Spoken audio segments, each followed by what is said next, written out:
अद्धी लानत दुनिया ताईं, सारी दुनिया दारां हो। अद्धी लानत दुनिया ताईं, सारी दुनिया दारां हो। जै राह साहिब हरज न कीती, जै राह साहिब हरज न कीती, लैन गज़ब दियां मारां हो।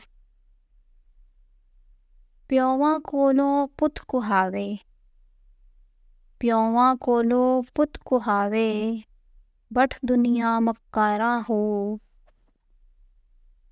तरक जिन्ना दुनिया थी कीती, तरक जिन्ना दुनिया थी कीती, लैन बाग बहारां हो।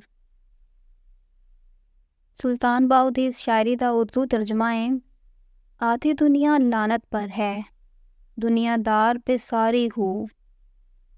खर्च न राह खुदा में करें, जो उन पे अजाब है भारी हो। बाप गले काटे बेटों के, तुफ जग की मक्कारी हो। दुनिया त्यागी बाहू जिन्होंने, उनका बख्त बहारी हो।